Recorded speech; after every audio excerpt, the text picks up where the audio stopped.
میرے پیارے بھائیوں، روئے زمین پر، اس دھرتی پر اللہ رب العزت نے 1,24,000 انبیاء کرام علیہ السلام اپنی قدرت سے بھیجے۔ 1,24,000 انبیاء کرام علیہ السلام کا کام ایک تھا، ان سب کا مقصد ایک تھا، ان سب کی نصیحت ایک تھی، ان سب کا کلمہ ایک تھا، ان سب کی فکر ایک تھی۔ حضرت آدم سے لے کر حضرت صلی اللہ علیہ وآلہ وصحبہ وسلم تک تمام انبیاء کرام علیہ السلام نے اپنی امت سے ایک لفظ ہی کہنے کے لیے کہا، اور وہ لفظ تھا لا الہ الا اللہ۔ امت دو حصوں میں تقسیم ہو گئی، ایک حصہ وہ تھا جو رب کی فرما بردار بنی، دوسرے حصے وہ تھے جو رب کی نافرمان بنی۔ میرے پیارے بھائیوں، اس حصے کی تقسیم رب لم یزل نے اس دن سے کر دی جس دن میرے رب نے حضرت آدم علیہ السلام کو اپنی دست قدرت سے پیدا فرمایا۔ رب کے قرآن نے اس پس منظر کو، اس تمام واقعات کو اپنے قرآن مجید فرقان حمید میں یوں بیان کری، وَإِذْ قُلْنَا لِلْمَلَائِكَةِ اسْجُدُوا لِآدَمَ۔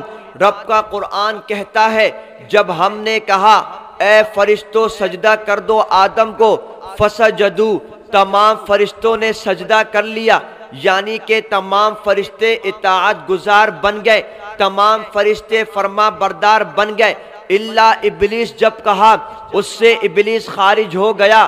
اس کے بعد رب کے قرآن نے کہا ابا واستکبر وکان من الکافرین، یعنی کہ ابلیس ملعون نے رب کے اس سجدے کو انکار کر دیا۔ رب کے قرآن نے کہا وکان من الکافرین، اور وہ کافروں میں سے یعنی کہ انکار کرنے والوں میں سے بن گیا۔ میرے پیارے بھائیوں، رب کی تقسیم اسی دن سے ہو گئی، یعنی کہ فرشتے وہ جو راہ راست پر تھے، ابلیس وہ جو کہ نافرمان تھے، جو بھٹکے ہوئے تھے۔ رب کے قرآن نے اس پس منظر کو کیا خوب بیان کیا۔ جب ابلیس نے نافرمانی کری، رب کے قرآن نے اس کو سزا کیا دلائی، قال فخرج منہا۔ رب کے قرآن نے کہا فخرج منہا، رب نے کہا اس سے نکل جا، منہا فانک رجیم، بے شک تو دھتکارا ہوا ہے، تو ہمیشہ ہمیشہ کے لیے دور کیا ہوا ہے، اللہ کی رحمت سے دور کیا ہوا ہے۔ میرے پیارے بھائیوں، رب نے اپنے ان تمام انبیاء کرام علیہ السلام میں سے 4 نبیوں کو آسمانی کتاب عطا کری۔ اس میں سے نمبر 1 تورات، نمبر 2 زبور، نمبر 3 انجیل، نمبر 4 قرآن مجید فرقان حمید۔ میرے پیارے بھائیوں، نہ انجیل کو رب کے قرآن نے کلام اللہ کہا، نہ انجیل کو رب کے قرآن نے اس بات کا وعدہ لیا کہ ہم اس کی حفاظت کرنے والے ہیں، نہ رب کے قرآن نے جس طرح رب کے قرآن کے بارے میں یہ کہا وَلَقَدْ يَسَّرْنَا الْقُرْآنَ لِلذِّكْرِ فَهَلْ مِن مُدَّكِرٍ، ہم نے اس قرآن کو یاد کرنے والوں کے لیے آسان کر دیا۔ انجیل کے بارے میں میرے رب نے یہ بھی نہیں کہا۔ زبور نازل کی گئی، زبور کے بارے میں بھی میرے رب نے نہ اس کو کلام اللہ کہا، نہ اس کے حفاظت کی ذمہ داری میرے رب نے لی، نہ ان کتابوں کو رمضان جیسی پاکیزہ مہینے میں نازل کیا گیا۔ میرے پیارے بھائیوں، انجیل بھی نازل کی گئی، مگر اس میں بھی یہ تمام چیزیں نہیں تھی جو قرآن مجید کے معجزات میں شامل تھی۔ میرے پیارے بھائیوں، جب رب کا قرآن آتا ہے، اس رب کے قرآن میں رب نے تمام وہ چیزیں عطا کر دی جو انسان سے ریلیٹڈ ہے، جو انسان کے بارے میں ہے۔ رب نے اس قرآن میں اپنا بھی تعارف کرا دیا، رب نے اس قرآن میں انبیاء کرام علیہ السلام کا تعارف بھی کرا دیا، رب کے اس قرآن میں قیامت کے پس منظر بھی بتا دیا، رب کے اس قرآن میں انسان کا مقصد بھی بتا دیا، رب کے اس قرآن میں اپنی نباتات و جمادات و حیوانات تمام چیزوں کے تذکرے رب نے ورق ورق میں، رب نے صفحے صفحے پر کر دیے۔ میرے پیارے بھائیوں، اب آتے ہیں قرآن مجید فرقان حمید کی پہلی تعریف، یعنی جو رب لم یزل کی کری، جسے ہم سورۃ الفاتحہ کہتے ہیں۔ رب کے قرآن اس میں کیا کہتا ہے؟ پہلی سورت میں رب اپنا تعارف کراتا ہے، پہلی سورت میں رب اپنے ساتھ ہمارے رشتے کے بارے میں بتاتا ہے، پہلی سورت میں رب ہمیں اس سیدھے راستے کی طرف بتاتا ہے جس پر ہم نے چلنا ہے۔ رب کے قرآن کیا کہتا ہے؟ پہلی آیت میں رب کا تذکرہ ہوتا ہے، الحمدللہ رب العالمین، یعنی کہ رب کا قرآن تعریف کرتا ہے ان تمام جہاں کے پالنے والوں کا، وہ رب لم یزل۔ اللہ کا قرآن کہتا ہے الرحمن الرحیم، وہ کون ہے؟ رب کا قرآن کہتا ہے وہ تو بڑا مہربان ہے، وہ تو رحم کرنے والا ہے۔ وہ کون ہے؟ مالک یوم الدین، وہ تو روز جزا کا مالک ہے۔ رب کے قرآن سے پوچھتے ہیں اے ربا تیرا میرا رشتہ کیا ہے؟ رب کا قرآن کہتا ہے ایاک نعبد و ایاک نستعین، یعنی کہ اے ربا ہم آپ کی عبادت کے لائق ہیں اور آپ ہی سے ہم مدد چاہتے ہیں۔ اے ربا ہمیں کون سے راستے میں چلنا ہے؟ رب کا قرآن کہتا ہے اہدنا الصراط المستقیم، یعنی کہ ہمیں سکھا دیتا ہے اے ربا ہمیں آپ سیدھے راستے پر چلا دیجئے۔ کون سا راستہ؟ صراط الذین انعمت علیہم، اے ربا اس راستے پر جس پر آپ نے انعام کر دیا۔ ربا آپ نے کن لوگوں پر انعام کیا؟ صراط الذین انعمت علیہم، یعنی ہم نے انعام کر دیا اپنے انبیاء کرام علیہ الصلاۃ والسلام پر۔ صراط الذین انعمت علیہم، ہم نے انعام کر دیا ان لوگوں پر جو کہ شہداء کے راستے پر، ہم نے انعام کر دیا ان لوگوں پر جو صلحاء کا راستہ ہے، ہم نے انعام کر دیا ان لوگوں پر جو کہ عارف باللہ کہلائے، جو عالم باعمل بنے۔ میرے پیارے بھائیوں، رب نے پھر اگلی آیت میں کس سے بچنے کا کہہ دیا؟ غیر المغضوب علیہم ولا الضالین کہہ کر رب کے قرآن نے بتا دیا، یعنی ربا ہمیں ایسے لوگوں سے بچائیے جس پر آپ غصہ کرتے ہیں، جس پر آپ راگ کرتے ہیں۔ ولا الضالین، ہمیں گمراہی کے راستے سے بچا لیجئے۔ گمراہی کا راستہ کس نے اختیار کرا؟ جو میں نے آپ کو پہلے کہہ دیا، وہ شیطانی راستہ جو اس راستے میں چلے گا، رب کے قرآن نے کہہ دیا لَأَمْلَأَنَّ جَهَنَّمَ، یعنی کہ اللہ ان کے اتباع کرنے والوں سے جہنم کو بھر دے گا۔ میرے پیارے بھائیوں، رب کے پہلی سورت قرآن مجید فرقان حمید کی، جس کو ہم پہچانتے ہیں سورۃ البقرہ کے نام سے، رب نے اس سورت کے پہلے جو لفظ عطا کیا وہ لفظ دیا الف لام میم کا، یعنی کہ حروف مقطعات سے رب نے اس قرآن کو تمام لوگوں پر واضح کر دیا۔ اے لوگو، ہے تم میں سے کوئی قطب تو اس کے معنی بتا دے، ہے تم میں سے کوئی ابدال جو اس کے معنی بتا دے، ہے تم میں سے کوئی شیخ التفسیر جو اس کے معنی بتا دے، ہے تم میں سے کوئی شیخ الحدیث جو اس کے معنی بتا دے، ہے تم میں سے کوئی مفتی اعظم جو اس کے معنی بتا دے، ہے تم میں سے کوئی فقیہ الامہ جو اس کے معنی بتا دے۔ لیکن نانا میرے پیارے بھائیوں،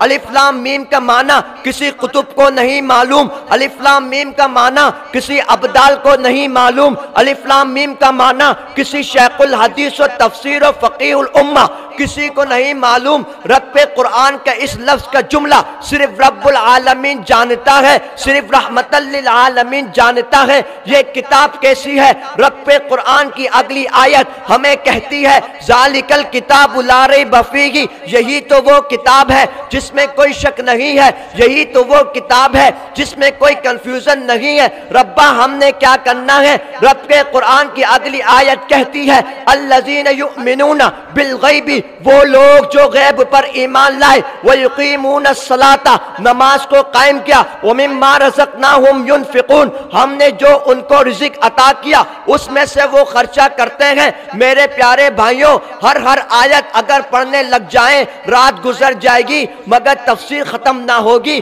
رات گزر جائے گی مگر معنی ختم نہ ہوں گے، رات گزر جائے گی مگر واقعات ختم نہ ہوں گے۔ میں صرف بعض واقعات کی طرف آپ کو قرآن کی روشنی میں بتاتا ہوں۔ رب قرآن سے جب ہم نے پوچھا اے رب قرآن تو کون سے مہینے میں نازل کیا گیا، رب قرآن نے ہمیں اپنی خوبصورت آیت میں بتا دیا، شہر رمضان الذی انزل فیہ القرآن، میں تو اس مہینے میں نازل کیا گیا جو مہینہ تمام مہینوں میں سب سے اعلیٰ، جو مہینہ تمام مہینوں میں سب سے عرفہ، جو مہینہ تمام مہینوں میں سب سے بلند و بالا۔ رب کے قرآن نے کہہ دیا ہم نے اس قرآن کو اس پاکیزہ مہینے میں نازل کر دیا۔ اے ربا آپ کے رمضان کا مہینہ تو 30 دن پر مشتمل ہے، 30 ڈیز پر مشتمل ہے، آپ نے اس کو کون سی رات کو نازل کیا، کون سے دن کو نازل کیا؟ رب قرآن نے کہا انا انزلناہ فی لیلۃ القدر، اے لوگو ہم نے اس قرآن کو لیلۃ القدر میں نازل کیا۔ اے ربا لیلۃ القدر ہے کیا؟ ہمیں کیا معلوم ہے؟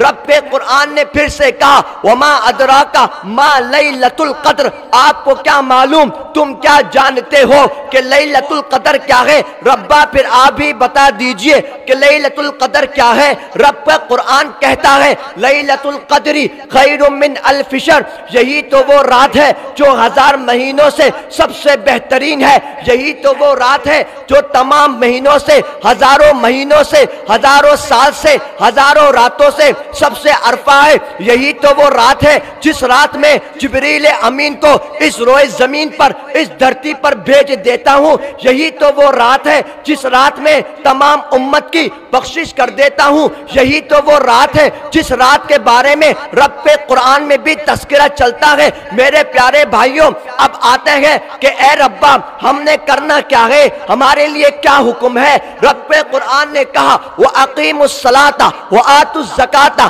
نماز بھی قائم کرنی ہے، زکوٰۃ بھی ادا کرنا ہے۔ اے ربا کتب علیکم الصیام، جو روزے ہمارے لیے لکھ دیے گئے، جو روزے ہمارے پر فرض کر دیے گئے وہ روزے بھی رکھنے ہیں۔ الحج اشہر معلومات، رب قرآن نے کہا کہ ہم نے حج کو بھی ایک معلوم مہینے کے لیے تمہارے اوپر فرض کر دیا ہے۔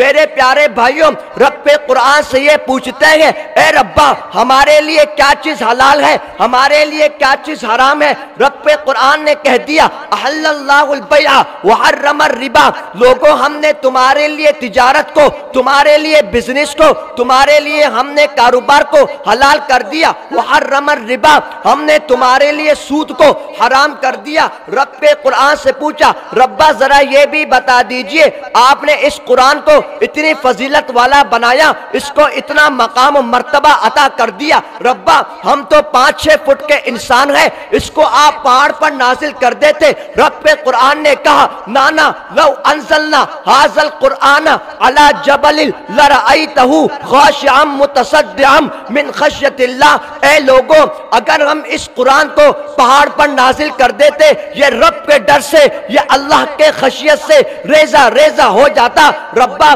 پھر ہم نے اس کو پڑھنا کیسا ہے؟ رب کا قرآن کہتا ہے ورتل القرآن ترتیلا، اس کو ٹہر ٹہر کے پڑھنا ہے۔ ربا ذرا میرے محبوب کو آپ نے قرآن میں کیسے پکارا؟ رب قرآن نے کہا یا ایھا المزمل یا ایھا المدثر محمد الرسول اللہ، رب قرآن نے اپنے محبوب کو ایسے پکار دیا۔ ربا آپ کے محبوب جو بات کرتے ہیں وہ کیا ہوتی ہے؟ رب قرآن نے کہا ان ہوا الا وحی یوحا، جو ہم نے ان پر نازل کری وہ تمام کے تمام وہی ہے۔ میرے پیارے بھائیوں جب رب قرآن کے اتنی تعریفات سنی، اتنے سارے تذکرے سنے، اتنے اس کے بلند و بالا ہم نے تمام چیز دیکھی، رب قرآن سے کہا اے ربا یہ قرآن تو اتنی ہزاروں لائن پر مشتمل ہے، اتنی صورتوں پر مشتمل ہے، اتنے اعراب پر مشتمل ہے، اس کو تو یاد کرنا مشکل ہے۔ رب قرآن نے کہا نانا وَلَقَدْ يَسَّرْنَا الْقُرْآنَ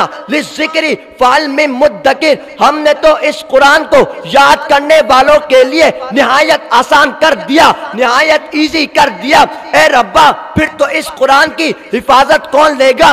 رب قرآن نے کہا اِنَّا نَحْنُ نَزَّلْنَا الذِّكْرَ وَإِنَّا لَهُ لَحَافِظُونَ، جان لو لوگو اس قرآن کو ہم نے نازل کرا، ہم اس قرآن کی حفاظت کرنے والے ہیں۔ میرے پیارے بھائیوں، جب یہ قرآن مجید مکہ کی سرزمین پر صحابہ کرام پڑھتے کافر تھرا جاتے، جب یہ قرآن مجید کی تلاوت مدینے کی سرزمینوں پر ہوتی کافر تھرا جاتے، جب اس قرآن کی تلاوت صحابہ کرام کرتے ان کے دلوں میں، کافروں کے دلوں میں رعب پڑ جاتا۔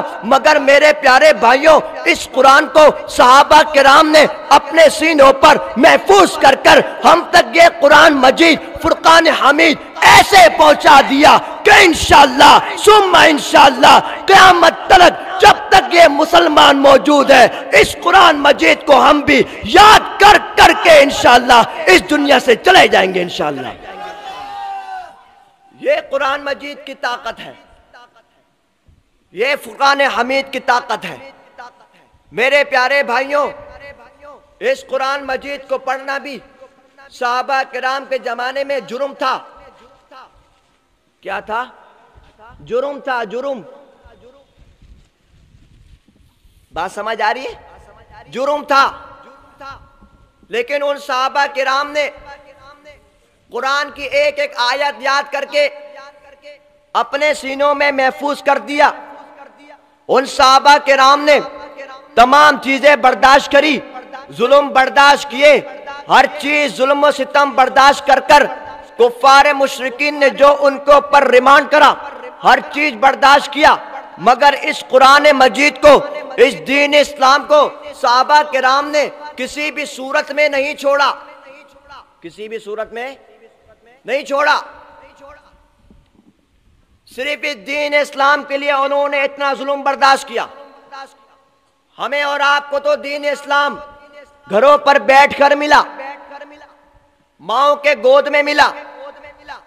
سرزمین بنگلہ دیش میں، سرزمین پاکستان میں بہت ساری مسجدیں ہیں، بہت سارے مدرسے، الحمدللہ اذانیں گونجتی ہے، وادی وادی میں، بستی بستی میں، قصبہ قصبہ میں، گاؤں گاؤں میں، شہر شہر میں، قریہ قریہ میں، ہر جگہ اذان گونج رہی ہے۔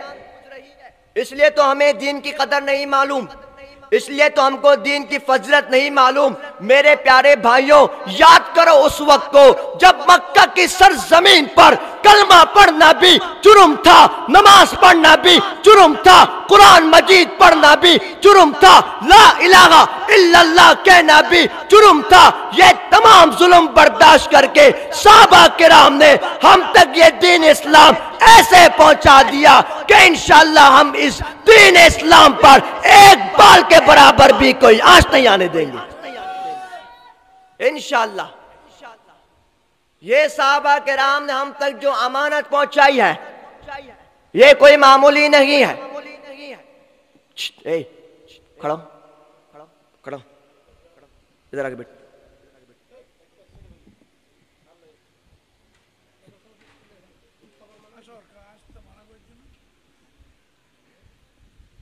یہ میرا بھتیجا ہے، بھائی ہے، بھائی، اس لیے اللہ میں جو بات کر رہا تھا یہ اس قرآن کی طاقت ہے، اتنا پاورفل قرآن ہے یہ۔ تو کون کون اس کو پڑھے گا انشاءاللہ؟ یاد کریں گے سارے انشاءاللہ، دین اسلام پر پہرا دیں گے انشاءاللہ انشاءاللہ۔ اب میرے پیارے بھائیوں ذرا اس مطلب مقصد کی طرف آتے ہیں کہ صحابہ کرام نے اس ظلم اور برداشت کو کیوں برداشت کیا۔ حضرت بلال حبشی کو تپتی دھوپ پر لٹا دیا گیا، مگر انہوں نے لا الہ الا اللہ دین النصیحہ نہیں چھوڑا۔ حضرت عمار پر ظلم ڈھائے گئے تب بھی انہوں نے دین اسلام نہیں چھوڑا۔ حضرت سلمان فارسی ایک بڑے تاجر کے بیٹے ہو کر بھی نبی کی غلامی پر آ گئے۔ حضرت عبد الرحمن بن عوف جو لاکھوں کروڑوں پتی کے مالک تھے، انہوں نے بھی نبی کی غلامی کو قبول کرنے کو پسند سمجھا۔ حضرت عمر فاروق جو خطاب کا بیٹا ہو کر کے تب بھی نبی کی غلامی کو اس نے قبول کرا۔ حضرت عثمان غنی نے، جس کو رب کے محبوب نے ذوالحجرتین بھی کہا، ذوالبشرتین بھی کہا، ذوالنورین بھی کہا، یہ تین نسبتوں والے، کیا وجہ تھی؟ انہوں نے سب کچھ برداشت کر کے نبی کی غلامی کو اپنے حصے میں لے آئے، اسی کو پسند کرا، کیونکہ وہ جانتے تھے جو مزہ اس کلمے میں ہے، جو مزہ اس دین اسلام میں ہے، جو مزہ اس امت میں ہے، اور جو مزہ اس نبی کی پیروکاری میں ہے، جو مزہ رب کی اطاعت میں ہے، وہ پوری دنیا میں کہیں بھی ایسی بات نہیں ملے گی۔ اسی لیے انہوں نے اتنا ظلم برداشت کیا۔ میرے پیارے بھائیوں، آج ہم کیا کر رہے ہیں اور صحابہ کرام کیا کرتے تھے؟ بات سمجھ آ رہی ہے؟ ہم کیا کر رہے ہیں اور صحابہ کرام کیا کرتے تھے؟ میرے پیارے بھائیوں، جب بھی صحابہ کرام کو دین کی سربلندی کے لیے، دین کی اطاعت کے لیے، نبی پیارے آخر الزماں صلی اللہ علیہ وآلہ وسلم دین کی حفاظت کے لیے ان کو آواز لگاتے، صحابہ کرام دوڑے دوڑے میدان جنگ میں آ جاتے۔ جب میرے نبی حی علی الجہاد کی آواز بلند کرتے، سارے صحابہ کرام ہاتھوں پر تلوار لیے میدانوں پر چلے آتے۔ جب میرے نبی حی علی الجہاد کی آواز دیتے، صحابہ کرام گھر بار کو چھوڑ کر، بیوی بچوں کو چھوڑ کر میدانوں میں چلے آتے۔ وجہ کیا تھی؟ وجہ ایک تھی کہ میرے نبی کے ان جانثاروں نے اپنی جان مال، تن من دھن، زر گھر، ہر چیز لٹا دی نبی کے نام پر۔ وہ جانتے تھے کہ نبی کے نام پر کٹ جائیں گے تو بھی ہماری کامیابی ہے۔ وہ جانتے تھے گھر لٹ جائے تو لٹ جائے، مال چلا جائے تو چلا جائے، لیکن دین اسلام پر کوئی آنچ نہ آئے۔ میرے پیارے بھائیوں، صحابہ کرام کو جب نبی نے جنگ بدر میں آواز دی، صحابہ کرام ہاتھوں پر تلوار لیے، سروں پر کفن باندھے، لا الہ الا اللہ محمد الرسول اللہ کا پتاقہ لیے میدانوں پر آ گئے۔ اسلام کی سر بلندی کے لیے پہلا معرکہ ہوا، جو لوگوں نے دیکھا، دنیا نے دیکھا، لاکھوں لوگوں نے دیکھا کہ اسلام کی سربلندی اس قدر ہوئی کہ میرے رب نے ان کو فتح نصیب کر دی۔ غزوہ خندق میں جب نبی آواز دیتے حی علی الجہاد کے لیے، غزوہ تبوک میں جب نبی آواز دیتے حی علی الجہاد کے لیے، غزوہ احد میں جب نبی آواز دیتے حی علی الجہاد کے لیے، سارے صحابہ کرام ہاتھوں پر تلوار لیے جہاد کرنے، جنگ میں شریک ہونے چلے آتے۔ میرے پیارے بھائیوں، ہمیں بھی وہ جذبہ لانا ہے، میرے پیارے بھائیوں، ہمیں بھی وہ ایمان لانا ہے کہ انشاءاللہ جب بھی بنگلہ دیش کے سرزمین پر حی علی الجہاد کی آواز گونجے گی، ہم لوگ بھی انشاءاللہ سروں پر کفن باندھے آ جائیں گے انشاءاللہ۔ یہ ایمان رکھنا ہے ہم نے کہ اسلام کی سربلندی کے لیے ہم نے ہمیشہ تیار رہنا ہے، ہم نے ہمیشہ ریڈی رہنا ہے۔ تو کون کون تیار ہے انشاءاللہ؟ سب تیار ہے بھائی؟ اچھا جی، دوسرے مسئلے کی طرف آتا ہوں، بس میرا بیان ختم۔ آخری مسئلہ، ختم نبوت کا مسئلہ۔ کس کا مسئلہ؟ ختم نبوت۔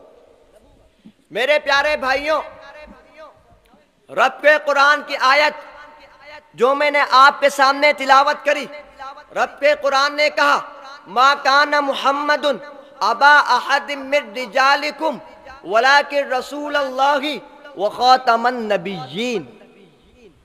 اللہ خود بتلا رہا ہے، اے محمد آپ مردوں میں سے کسی کے باپ نہیں، ولکن رسول اللہ، لیکن اللہ کے رسول ہیں، وخاتم النبیین، اور آخری نبی ہیں، لاسٹ نبی ہیں، شش نبی ہیں۔ کیا ہے؟ آواز سے بولو کیا ہے؟ اور آواز سے بولو کیا ہے؟ شش نبی۔ حضرت مدھوپوری پیر صاحب جو نعرہ مارتے ہیں نا، نوبر پورے، بولو نا، نوبر پورے نوی نائی، اس بات کو ختم نبوت کہتے ہیں۔ اس تعریف کو کیا بولتے ہیں؟ ختم نبوت۔ میرے نبی نے اپنے اس پاکیزہ زندگی میں، دور نبوت میں، دور بادشاہت میں اس بات کو اعلان کر دیا، قال النبی صلی اللہ علیہ وآلہ وصحبہ وسلم انا آخر الانبیاء وانتم آخر الامم، لوگوں جان لو میں اللہ کا آخری نبی، شش نبی، اور تم تمام آخری امت ہو، شش امت ہو۔ یہ کس نے کہا؟ اللہ کے نبی نے کہا۔ کس نے کہا؟ اللہ کے نبی نے۔ اب میرے پیارے بھائیوں، اس مسئلے پر لوگوں کی فراڈیاں شروع ہو گئی۔ آپ کو میں نے جنگ بدر کا قصہ بھی سنایا، غزوہ احد کے بارے میں بھی بتایا، غزوہ خندق و احد کے بارے میں بتا دیا کہ اس میں صحابہ کرام کس قدر شہید ہوئے۔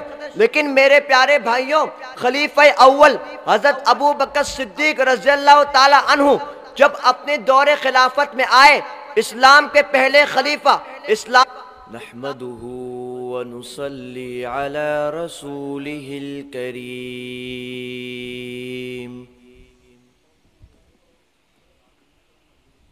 أما بعد فأعوذ بالله من الشيطان الرجيم۔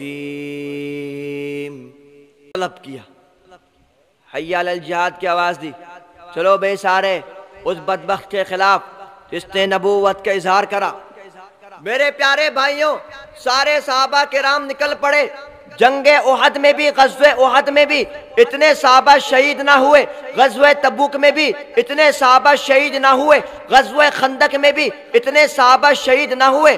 تمام جنگوں میں ملا کر، تمام غزوات نے ملا کر، تمام سریوں میں ملا کر اتنے صحابہ شہید نہ ہوئے جتنے صرف اس ایک جنگ یمامہ میں شہید ہوئے۔ اللہ اکبر! 1100 صحابہ کرام، 1100 کتنے؟ 1100 صحابہ کرام شہید ہو گئے مسئلہ ختم نبوت کی جنگ میں۔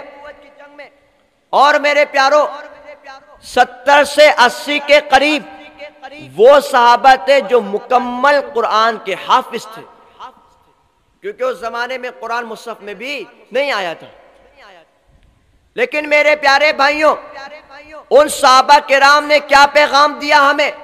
اس مسئلے پر ڈٹ کر، اس مسئلے پر کھڑے ہو کر، اس مسئلے پر گھر بار کو لٹا کر، اس مسئلے پر بیویوں کو یتیم، بیویوں کو بیوہ کر کر، بچوں کو یتیم کر کر، مال اولاد تن من دھن سب لٹا کر ہمیں کیا پیغام دے رہے ہیں؟ میرے پیارے بھائیوں، ہمیں بھی اس پیغام کو اپنانا ہے۔ جب حضرت ابو بکر صدیق نے حی علی الجہاد کی آواز دی، سارے صحابہ کرام میدانوں پر آ گئے اور اس بدبخت کے خلاف صحابہ کرام نے جہاد کرا۔ حضرت وحشی نے اس بدبخت مسلمہ کذاب کی گردن الگ کر کے دنیا والوں کو یہ پیغام دیا، یاد رکھنا دنیا والوں، جب بھی مسئلہ ختم نبوت کے لیے تمہیں پکارا جائے، تم لوگ بھی اپنے گھر بار کو لٹا دینا، اپنے بچوں کو یتیم کر دینا، اپنی بیویوں کو بیوہ کر دینا، لیکن اس مسئلے پر تم لوگ بھی کود جانا انشاءاللہ ثم انشاءاللہ۔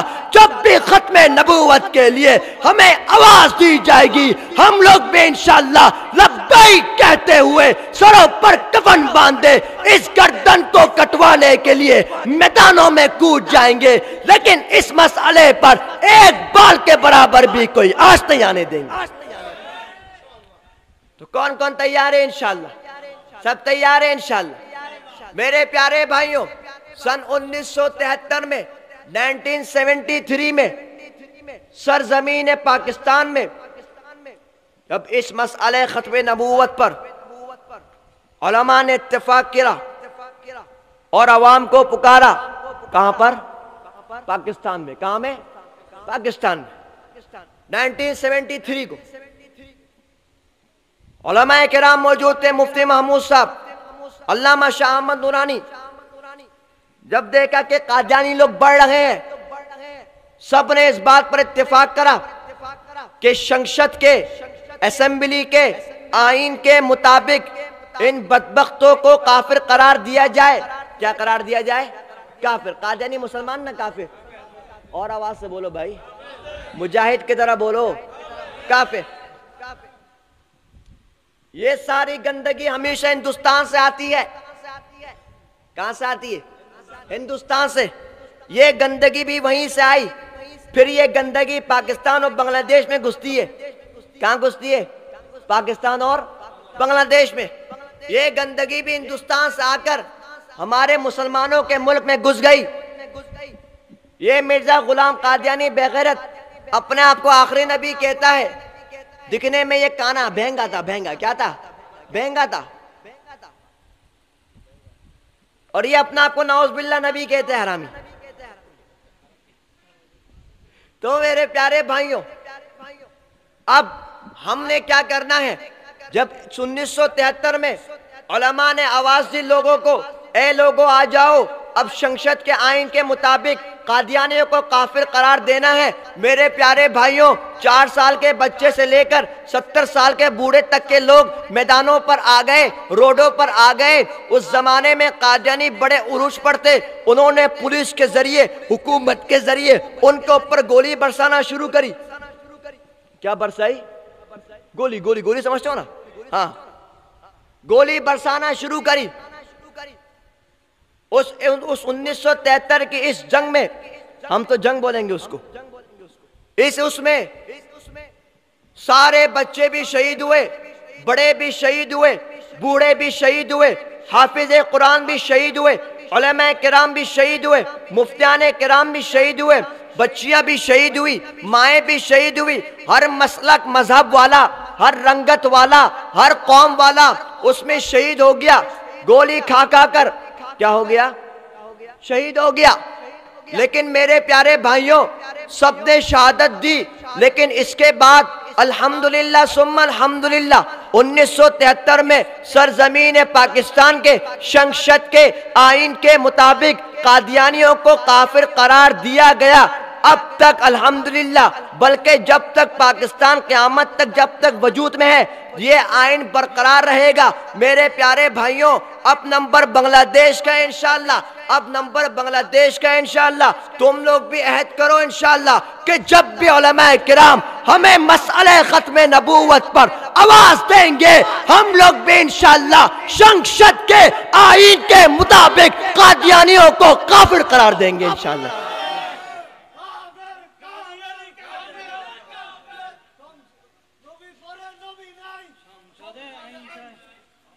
بھئی تم سارے پنچر تو نہیں ہو گئے؟ ہاں، کافر کافر سب بولو، کافر کافر۔ اب ہم نے کرنا کیا ہے؟ سب سے پہلا کام، پرتم کام، فرسٹ کام، ہم نے ان لوگوں کی چیزوں کا بائیکاٹ کرنا ہے۔ کیا کرنا ہے؟ بائیکاٹ۔ پران، عارفل، شیزان، ان چیزوں کو استعمال نہیں کرنا۔ کون کون اس پر عمل کرے گا انشاءاللہ؟ ان کی چیز استعمال تو نہیں کرو گے؟ نہیں کرنا۔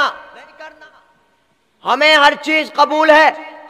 میں بارہا دفعہ یہ بات بول چکا ہوں، ہم بھوکے بھی رہ جائیں گے، ہم پیاسے بھی رہ جائیں گے، ہم فاقوں میں زندگی گزار لیں گے، لیکن ہم لوگ ان دشمن نبی کے ایک چیز بھی استعمال نہیں کریں گے۔ اس بات پر قائم و دائم رہو۔ مسلمانوں، میں دیکھ رہا ہوں تمہارے اندر حضرت خالد بن ولید کی خوبصورتی والا جذبہ ہے، تمہارے اندر ابو بکر صدیق کی صداقت والا جذبہ ہے، تمہارے اندر عمر فاروق کی عدالت والا جذبہ ہے، تمہارے اندر عثمان غنی کی سخاوت والا جذبہ ہے، تمہارے اندر حیدر کرار کی شجاعت والا جذبہ ہے، تمہارے اندر قاسم نانوتوی کی اس بصارت کا جذبہ ہے، تمہارے اندر اس حسین احمد مدنی کی سیاست کا جذبہ ہے۔ اے نوجوانوں، تم نے یہ کام کرنا ہے، تم نے سرزمین بنگلہ دیش میں اس کام کو لانا ہے کہ اس دھرتی میں، اس روئے زمین پر وہی قانون چلے گا جو میرے رب نے اور میرے نبی نے اور قرآن نے کہہ دیا۔ اسی قانون کو ہم لے کر آئیں گے انشاءاللہ۔ تو انشاءاللہ کون کون عمل پیرا ہوگا؟ سب عمل پیرا ہوں گے۔ ختم نبوت پر پیرا دو گے انشاءاللہ؟ سب پیرا دو گے؟ گولی سے ڈر تو نہیں جاؤ گے؟ گولی سے ڈرو گے تو نہیں؟ ڈر تو نہیں جاؤ گے؟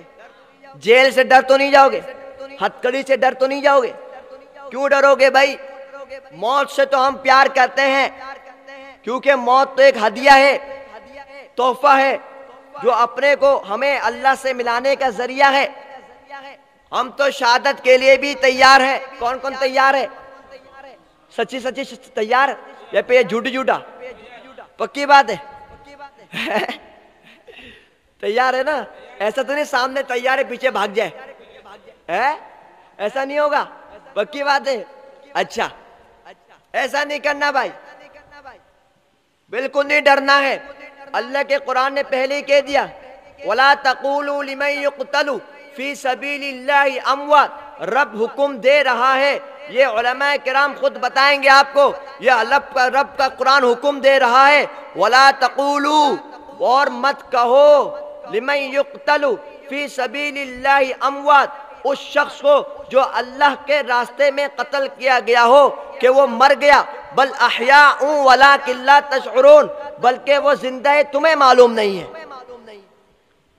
ہم تو اس زندگی کو اپنانا چاہتے ہیں، ہم تو شہادت کو اپنانا چاہتے ہیں انشاءاللہ.